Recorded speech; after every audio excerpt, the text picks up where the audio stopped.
Good afternoon, everybody. How are we feeling today?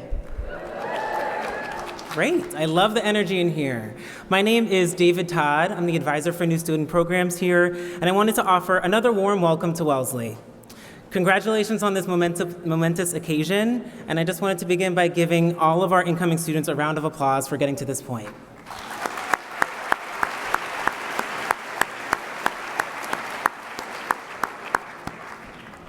We are excited to switch gears a bit to a brand new session for our 2019 Student Orientation Program. 20 in 20, or 20 questions in 20 minutes, is a unique opportunity to hear from current students about their personal experiences at Wellesley. You might be wondering about how your students will choose their courses, or how they might get involved in extracurricular activities. Some of these questions cannot be answered via a website or a pamphlet, so we developed a list of real questions from our knowledge base that have been asked by students and families just like you over the years. We polled members of our community about what might be on your mind as you begin this important transition to Wellesley. To serve as our 6 student representatives for this program, we have invited our outstanding orientation coordinators, or as we like to call them, OCs, to answer your top 20 questions.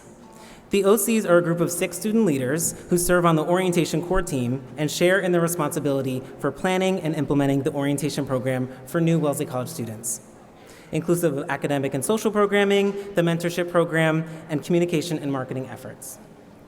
Their tenure began in January of this year and will last until December to execute many facets of your transition to Wellesley and provide much needed student involvement in our program.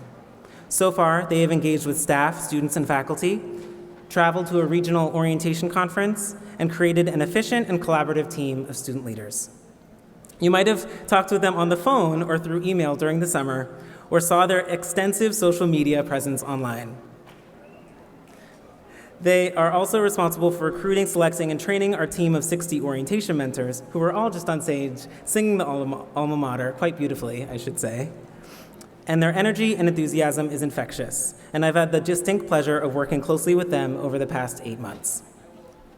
Without further ado, I'd like to welcome to the stage our 6 orientation coordinators, beginning with Kayli Hattley.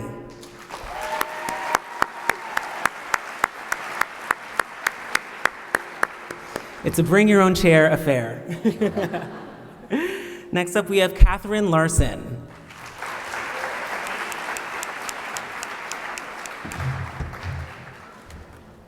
Here you go, Kayli. Iris Lee.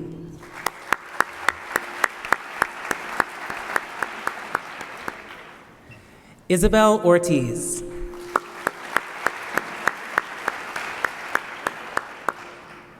Leanne Shen.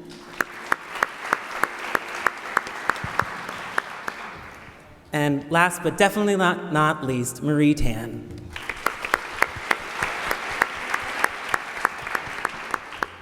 Let's begin 20 in 20 with having our orientation coordinators introduce themselves and talk a little bit about what they've been doing in the summer. Hi guys, my name is Kayli Hattley. This summer I've been doing a lot of answering calls like David said. I've been talking to vendors, making a lot of bee puns. It's been really good. It's been a really good summer and I've really enjoyed my job. Oh yeah. Also, so each OC had different liaison positions. So my liaison was, My liaison was welcoming parents and families and exploring beyond campus. So I worked a lot with the Department of the Office of Parents and Families and Transportation. So it's been really good. Hi everyone, I'm Catherine. My role for this summer was liaison for the Paulson Initiative, campus landscape, sustainability, career education, and civic engagement. Hi everyone, my name is Iris Lee Mohan. I'm a liaison for fostering campus diversity, equity, and inclusion. Hi guys, my name is Isabel Ortiz, and I was a liaison for engaging student clubs and orgs. So during the summer, I was busy planning Lulu After Dark, which is an event that will take place on Sunday. Hey y'all, I'm Leanne Shen. My role this summer was focused on building community and creating connections. So I worked closely with the Office of Res Life, Office of Spiritual and Religious Life, and Office of Student Involvement. That's not what I said, but. Hi, my name is Marie Tan, and I was the liaison for health, wellness, and staying active. So I was partnered with Health Services, Stone Center Counseling, and the Physical Education, Recreation, and Activities Department on campus. Another round of applause for our OCs. Give it up for them. Okay, before we begin, I have one task for our audience members, for you all. So there are orientation mentors in blue t-shirts with index cards in the aisles. So if you have a question right now that you want answered and you want to write down, please get their attention and write your question on the index card and hand it back to them.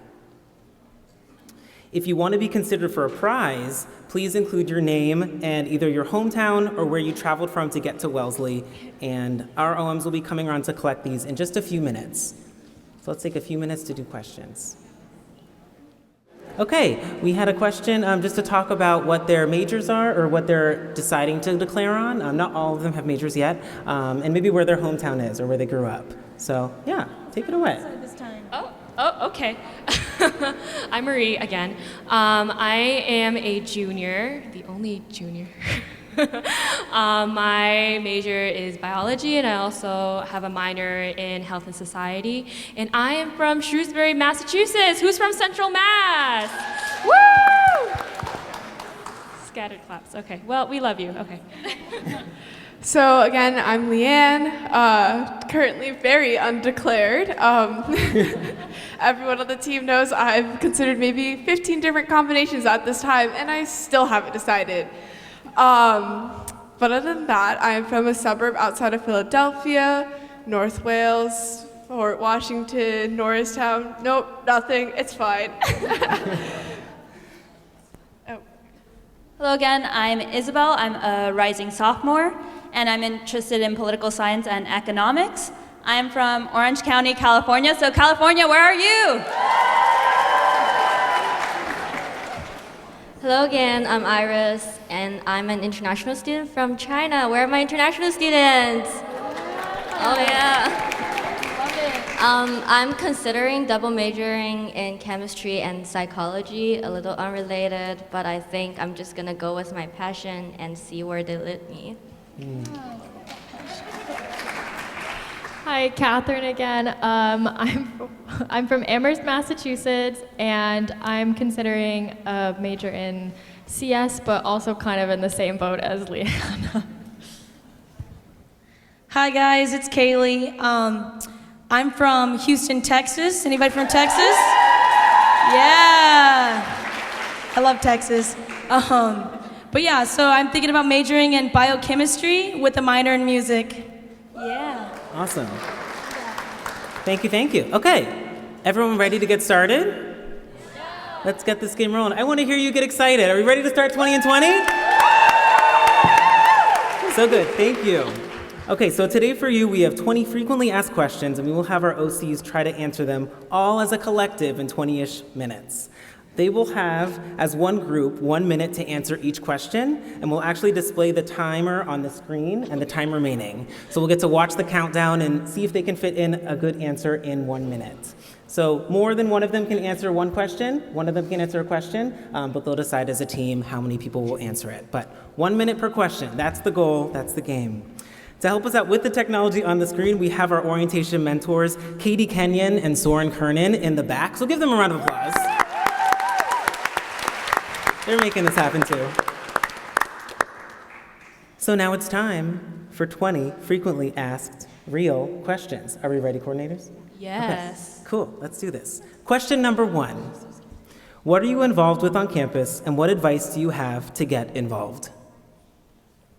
So I am involved with a lot of different things. I work on campus. I'm a co-president of an org this year, and I also play the bells. And one of my tips is, if you're very interested in a lot of things, go to the org fair, which is on September 7th. We have over 200 orgs on campus. So you can see what you're interested in and what you're, yeah. Any other? Kind of just going off of that, go to anything that sparks your interest. Also, a lot of organizations will host general events. A lot of orgs host like lectures, and they'll have people come and talk about certain things. And I think that's a really, really good way to find what you're interested in and people you might possibly mesh with. My tip is always trying something new. Just go out there and have some fun. Yeah, really explore your horizon out there. Nicely done. Nicely done. Awesome. Thank you. Great work. I think they did a good job, right? Perfect. Okay, question number 2.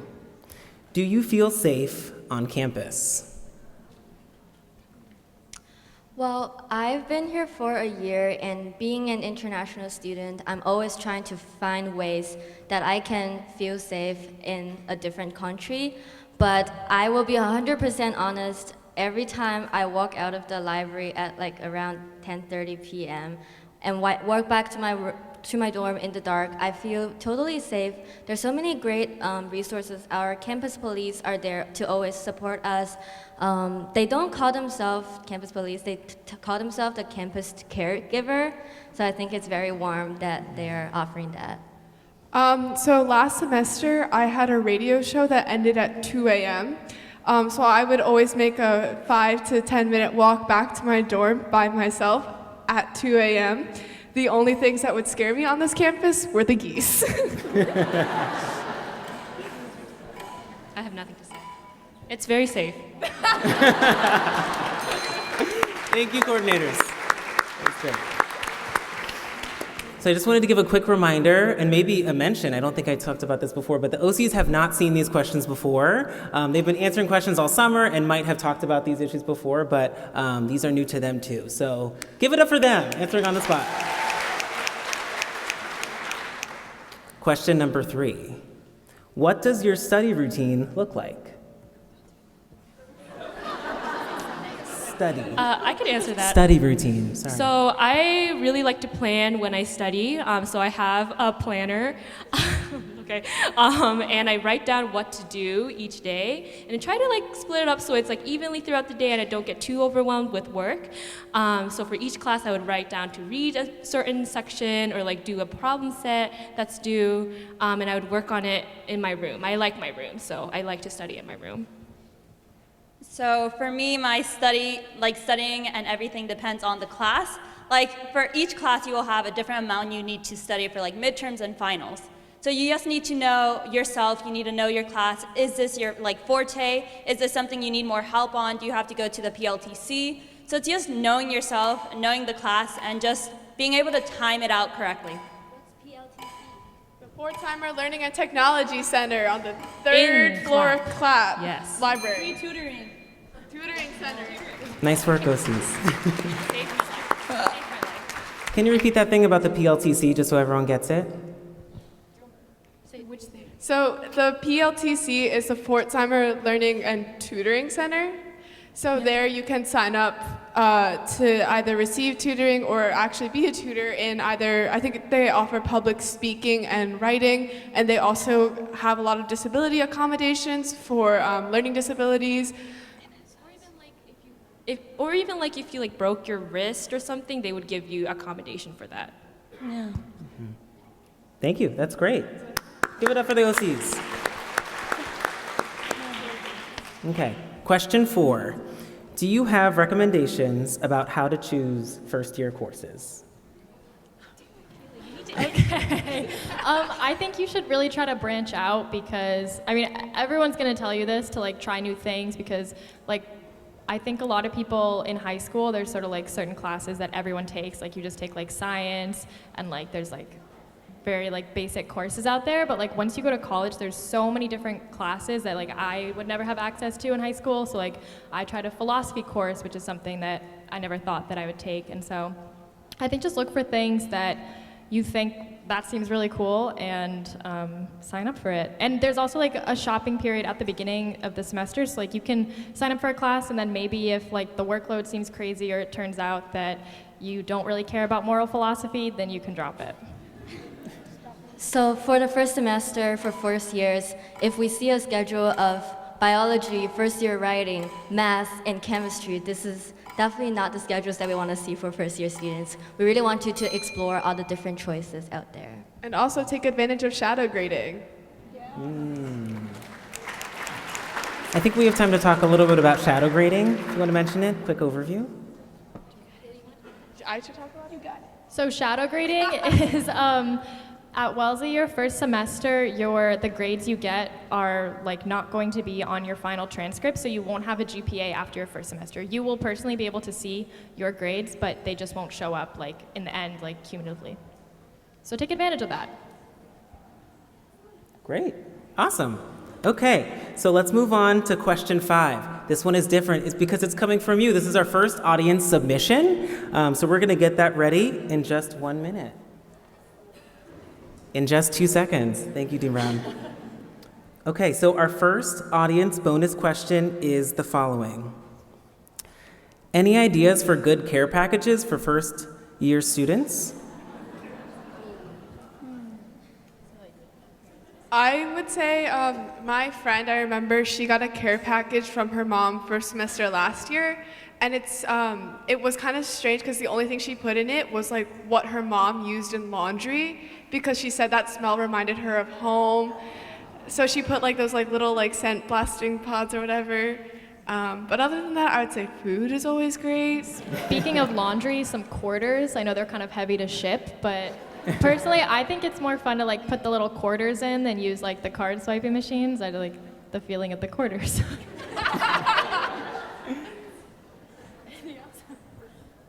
Yeah, so I'm just gonna emphasize the food, cause when you're working late at night and the dining halls aren't open, it's really nice to have snacks when you're like working through your study and stuff. So send snacks, send little notes or something, cause that's really sweet to read. Yeah, go. You got this, parents. You got this. Nice question. So there wasn't a name on this card, but if anyone wants to volunteer that they wrote it, they can get a prize. But if not, that's okay. No judgment. Challenge by choice. Okay. We'll move forward. Totally fine. Totally fine. I'll take the prize. So we're going to go on to question 6. Are you ready? How are we feeling? Thriving. Good, good. Question number 6. How much sleep do you get? I really like my sleep, so I like sleeping for a full 8 hours, and I've always gotten 8 hours of sleep ever since my first day at Wellesley.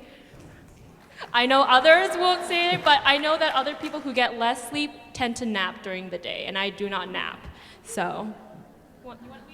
Marie's talking about me. Before this, I was taking a nap on Iris's shoulder. Yeah, I don't get that much. I think out of all the OCs, I probably get the least. No, never mind. Kayli, go. No, so I don't sleep that much. But it's like a personal choice. I really get my grind done at night, at late hours when it's quiet and I can really concentrate. But I'm definitely one of those nappers. I made my schedule where my classes end at 12 o'clock, so I can go back and, you know, Kat was my roommate. Yeah, I was Kayli's roommate. I would often come back at 5 and Kayli would be taking a nap. In my opinion, if it starts at 5, that's not a nap. That's just going to bed early. Yeah. Thank you for your honesty. That's great. Yeah, but please sleep. Please tell your students to sleep. It's very important. It is. It is, yes. Question 7. Will my student make friends? Of course your student will make friends. Well, to my opinion, I think friend making is something that does take time, but we have so many programs planned out during orientation to help your students go out there to meet new people and make friends.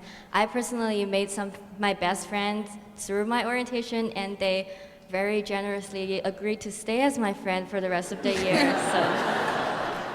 I also just want to say that, yes, it will take time. It might not even happen during orientation, and that's why you have orgs, and that's why you have your residence hall to meet new people and do new opportunities. I would say that all 5 of these are my friends now, and I didn't know them before this, so You'll make friends. It'll be good. It's gonna be good. There's also events later happening this week.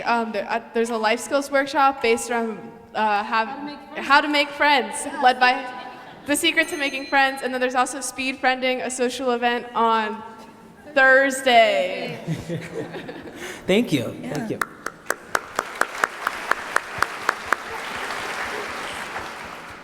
Question 8. What is the most useful item you have in your residence hall room?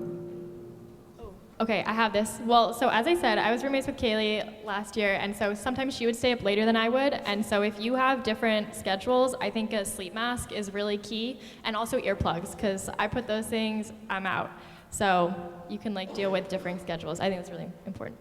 Can I just quickly add on to that? Even if you and your roommate have different sleep schedules, I think it's really good to talk about it on the first day so that you don't have to worry about it later. Conversation's always good. So one of my favorite things in my room right now are my snow boots. I'm from California, so like snow wasn't a thing. And so just like getting used to the cold took me a while, and like the snow boots I got were from the school. Like I didn't know what snow boots looked like, and so the school was kind enough to like let me have some because it was part of the Closet, which is a program which like gives like snow boots and like gloves, scarves during the winter. They give shirts for students in need. And so the Closet is moving in this year, but we will tell you where it is. I believe it's in Stone Davis, but to be determined. Perfect. Thank you. That's great.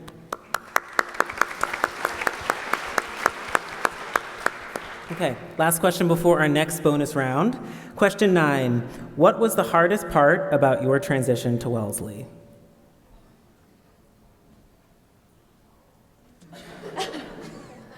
I'll be honest, I was very nervous to make friends. I'd say that was like a big barrier for me. I didn't really know like if people would like want to talk to me if I just like went up to them, and I was like uncertain a lot. So I'd say that that's tough because I grew up like in one place for a very long time. So I had a close-knit group of friends through like all of elementary, middle, and high school. So coming here and not knowing anyone was really intimidating. But like we were talking about, like just going out, and pretty much everyone's in the same boat. Like pretty much everyone in this room doesn't know 5 other people in this room. So just know that, no one's alone, and so just take a risk. We became friends. I think adding on to that, sometimes it's hard to just go out and like do things, because I think for me at least, it was kind of hard sometimes for me to just be like, oh, there's this thing happening, let me leave my room. And I was like, no, I'm pretty comfy in my room. So I think that is like the hardest thing, and also, just being like, get ready to do a lot of walking. That's what I'm about to say. Thank you.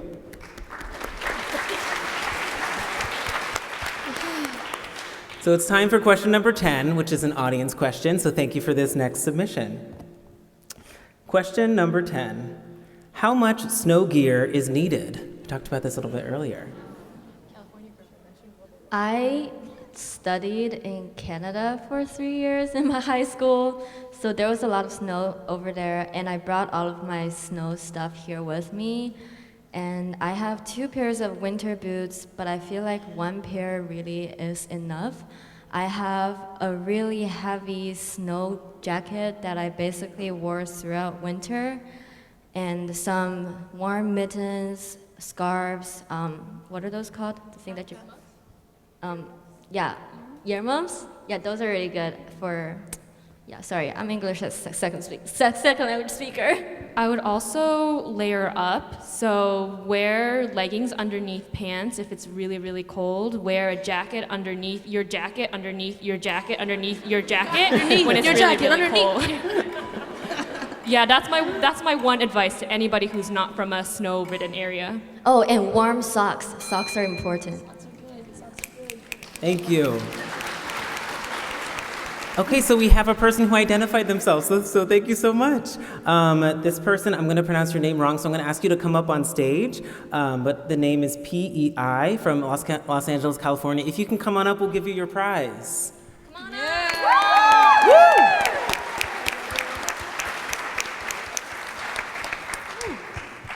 Come on down.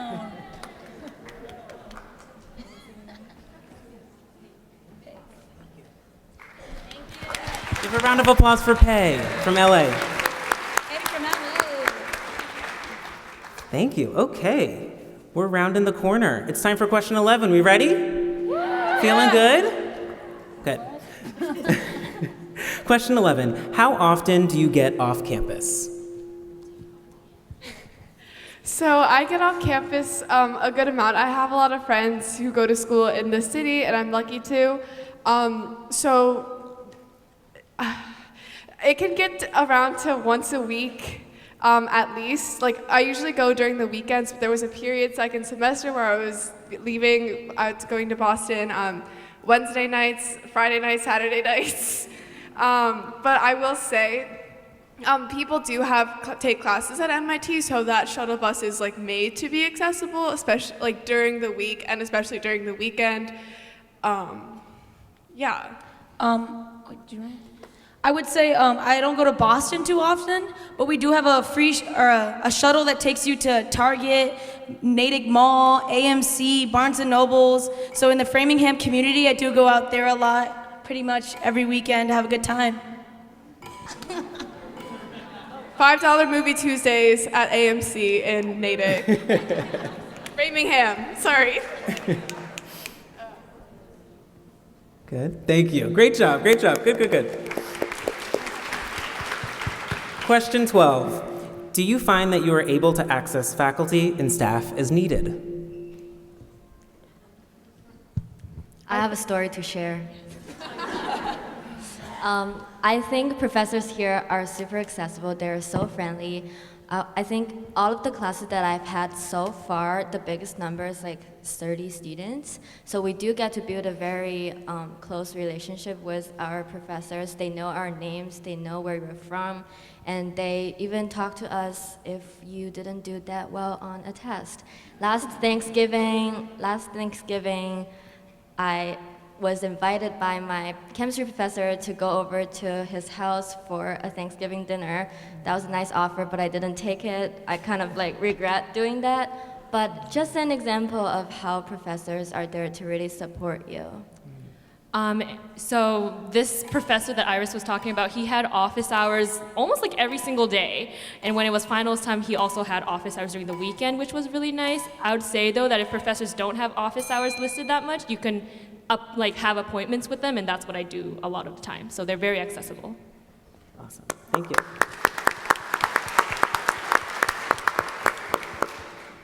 Question 13. Have your plans for your intended major changed since you've been at Wellesley? Yes, so I applied as a poli-sci and econ major.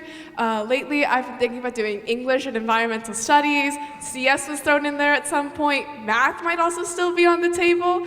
So, you know, there's a lot. But yeah, I would say changing your major is a very normal thing. The amount of people I meet who enter poli-sci econ, they're all bio majors now or something. Like, I don't know. The amount of people you will see switch into a CS major when you, I've been thinking, in my first year, I really liked all of my classes that I was taking. I was thinking about anthropology, I was thinking even about like math, I was thinking about like, I don't even know what else I was thinking. But I really missed biology my second semester, and when I took the course, I was like, oh, this is where I belong. So that's when I realized that I should just be a biology major and fulfill my middle school self-dream.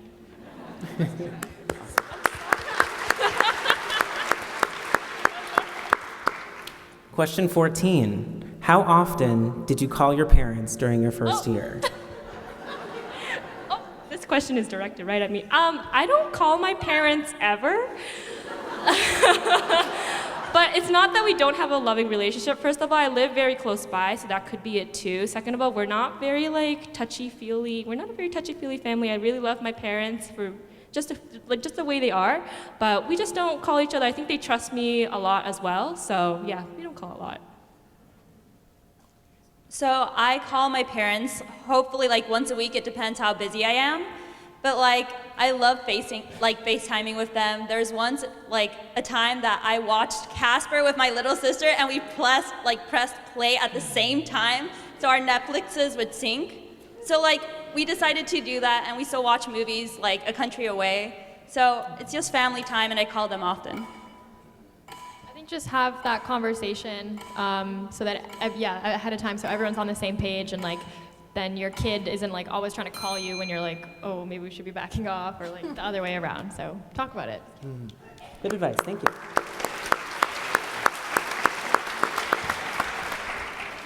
Okay, our third and final audience submission. Question 15. What is one must do during the first week at Wellesley? Go to our social programming event.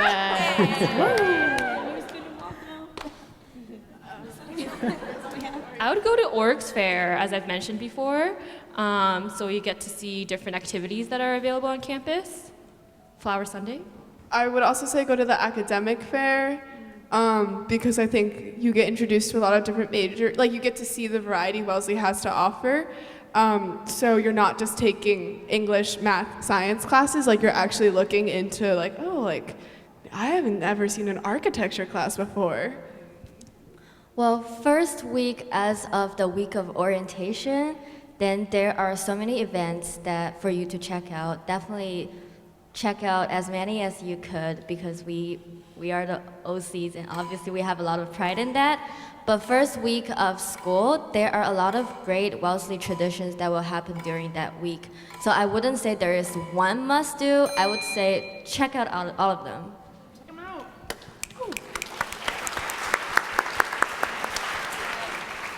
And the person that submitted this question was Amy Rose from Marlborough, Mass. Come on up.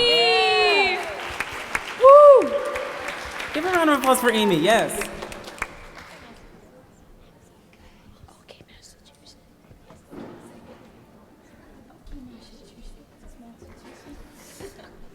Okay, last 5. Question 16. My daughter is an international student. How will she get a job? Yeah. Hi, international students. So for international students, your visa has a lot of limitation on what you can do. But if you are on F1 student visa, international student would know what I'm talking about. You are only, so first year in America, you are only allowed to apply for on-campus jobs. And in Wellesley, we use a platform called Handshake. You will have access to it. Your orientation mentors will help you set them up eventually. And then there are a lot of jobs posted on there, so you can just apply. Once you apply for the job, you can use that offer to get a social security number.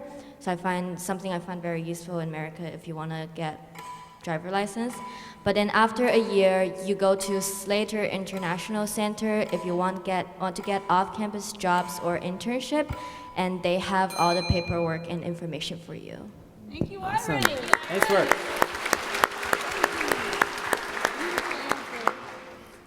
Question 17. What is your best piece of advice for parents?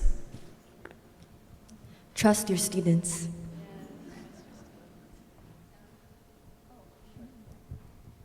So just stay in contact with your student. Like Iris said, you do have to trust them. They are strong, independent women, so they will survive in college, they will thrive, and you just have to let them go and just be there when they come home and just be ready to talk about what's happening in college and everything. I think the best thing you can do is be supportive because especially at a place like Wellesley, people are very encouraged to kind of explore like what they really want to do and what they really like. So I think if if your daughter comes home and she's like, I joined this new club and this new club and this new club, I think the best thing that you can do is listen to her talk about it and support her participating in these activities on campus. Same with like academics. Like maybe some parents have like expectations of what their kids are going to major in or do academically, but so be open-minded because you might really find something they really care about. Perfect, thank you. Question 18. How did you manage limited storage space on a campus that experiences all seasons? Well, I had 4 full-size luggages and 2 carry-ons when I moved on campus.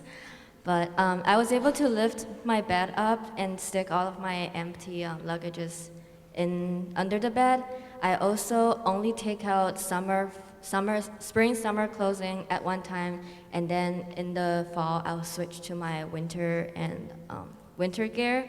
We also have, most of the first years have doubles or triple rooms. So in the room there is a closet for you to be shared. And I generally think I have a lot of stuff, but I'm able to stuff them all in my room. So just real quick, if you guys know Marie Kondo, keep what sparks joy. Do not keep any extra papers or any extra supplies. It's hard to move them when you move out. So just keep what you need, what makes you happy, and that should be it. Thank you.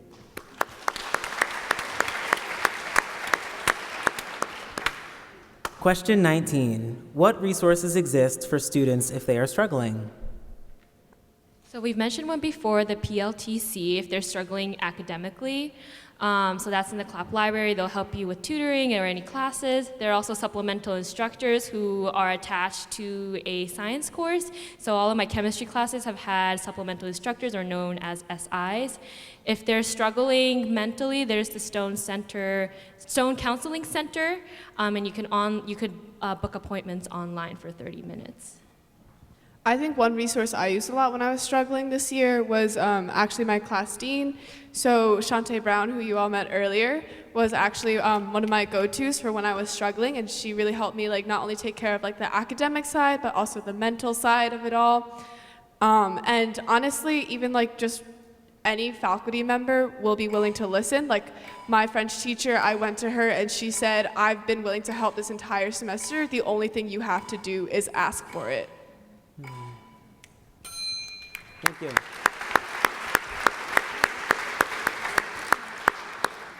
So this is our final question. Are we ready? Yeah!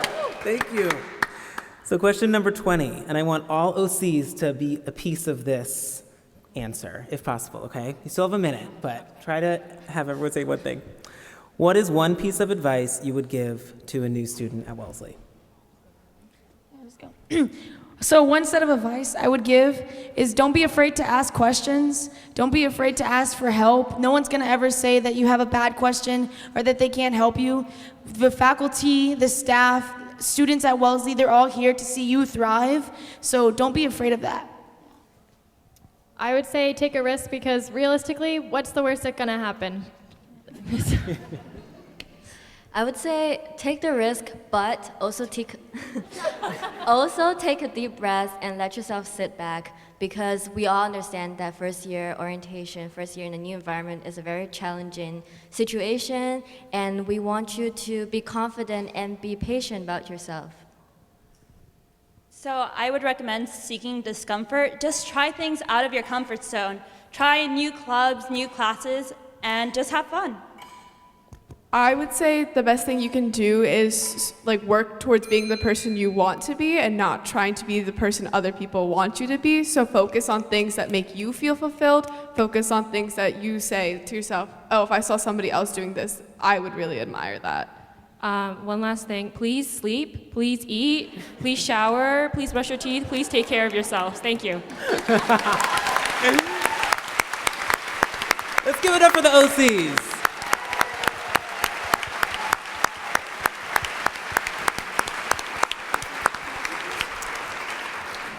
So that's our final question. If you do have more questions, don't fret. There is a chance to speak with staff and students in the Anderson Forum on the second floor in the Lulu Chow Wang Campus Center after programming today. I just want to give a special shout out to the OCs. Thank you. The two OMs in the back and all the OMs who helped out with question passing. Thank you, thank you, thank you.